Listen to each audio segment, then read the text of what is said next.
Do you ever find yourself overreacting in an interaction? Maybe snapping at someone or just shutting down completely, and wondering later, why did I react like that? That's what we call being triggered. But here's the thing, getting triggered isn't just about what's happening in the moment. It's often tied to something much deeper. Our past experiences, trauma, and even the way our body has built systems to keep us safe.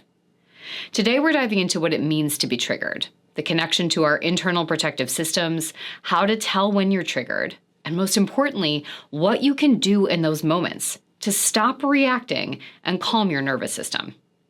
Are you ready to explore this with me? Let's get into it.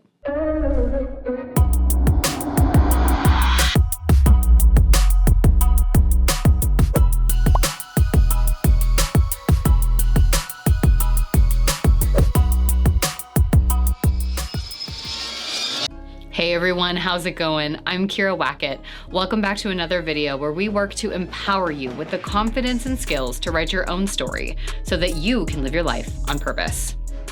Today, we're diving into the topic of emotional triggers.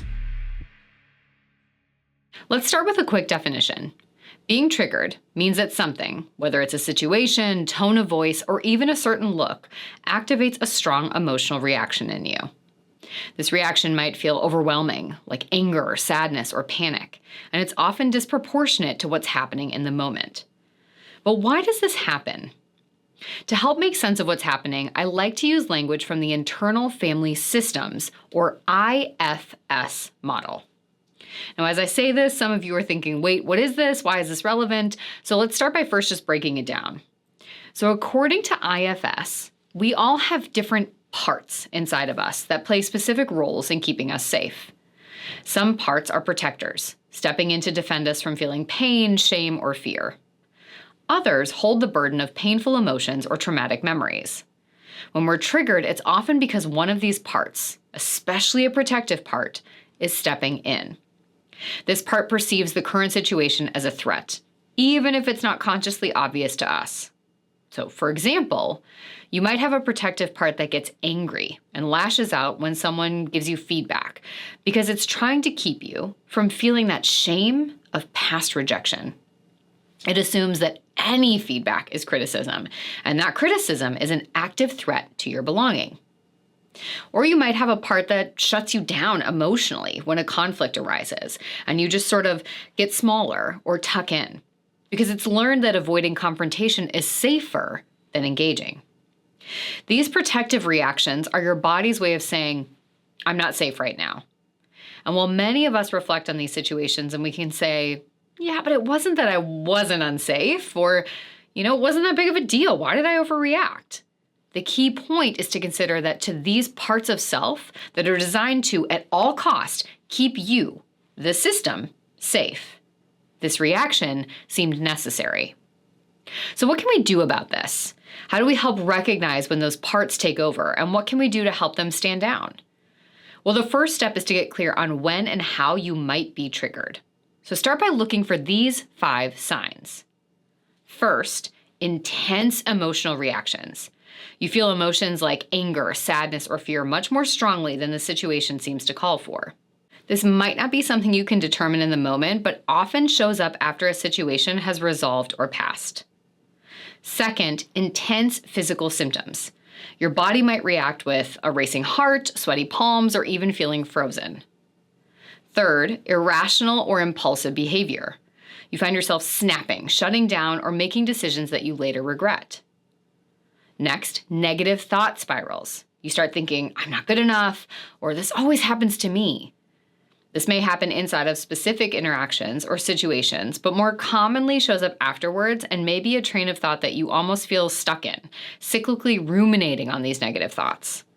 And finally, a sense of helplessness. You feel out of control, as if your emotions are running the show. Sometimes I would even almost feel like I was above my body, watching my reactions, but unable to stop it. Now, these might not be all of the ways that you experience triggers, but my guess is that you can relate to at least a few of these having happened to you in your life.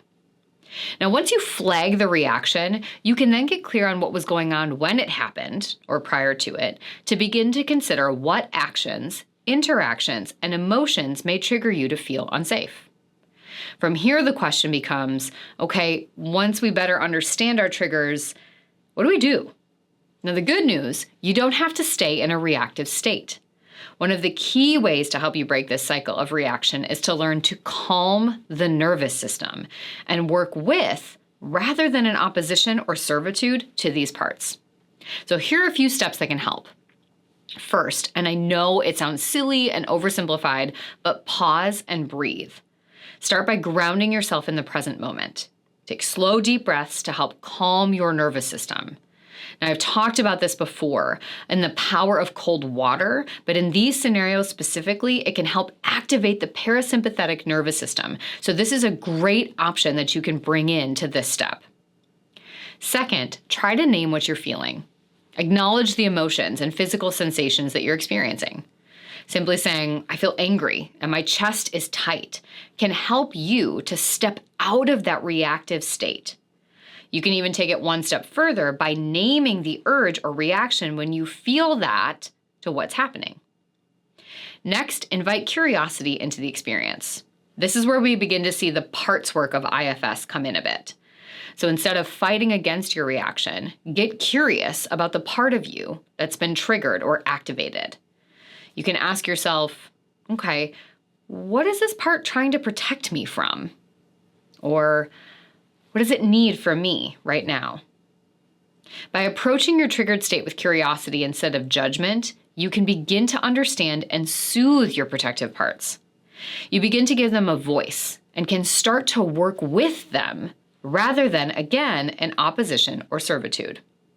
I often talk a lot with clients about how to validate that part and honor it for its role, while also asking it to shift its position a bit, or to help draw awareness as to how this situation may not warrant as big a response plan.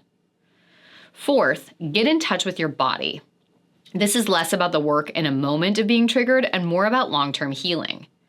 We live in a state so disconnected from our body. What is it saying to you? What does it need? What emotions, sensations, and feelings are suppressed inside of the body? Learning to connect to and to move your body more can be a key way to bring your body more in tune and online in this state of balance, and help discharge pent-up energy to reset your nervous system. And finally, practice self-compassion. Remind yourself that getting triggered is a normal part of being human. Instead of shaming yourself for your reaction, offer kindness to the parts of you that are trying to keep you safe.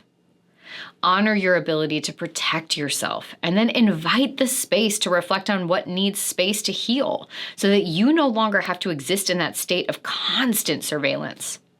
When we work with our protective parts instead of suppressing or ignoring them, we create a pathway for deeper healing. In the IFS model, this means building a relationship with the self, the calm, compassionate core of who you are. From this place, you can help your protective parts feel safe enough to step back, allowing you to respond to triggering situations with more clarity and intention. Now, if any of this resonates with you, I encourage you to reflect on your own life and ask, what parts of me tend to get triggered? What are they trying to protect me from?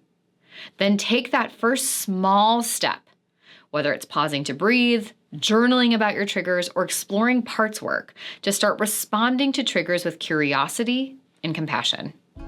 Now, be sure to let me know in the comments if you've noticed any of these signs in your own life, or if you have other tools that you use when you're triggered. If you found today's video helpful, hit that thumbs up, click subscribe, and of course, please share this episode with someone that you think would benefit from hearing it. And don't forget to check out the show notes for links to additional resources, including my free handout, 5 things shame-resilient people do every day, and 3 things they don't, along with all sorts of opportunities to email me or to set up a consult call to talk about anything else that you want to look at in your shame resilience journey. Thank you so much for being here with me today. Remember, you have the right to author your own story. So let's go get that pen back. I'll see you next time.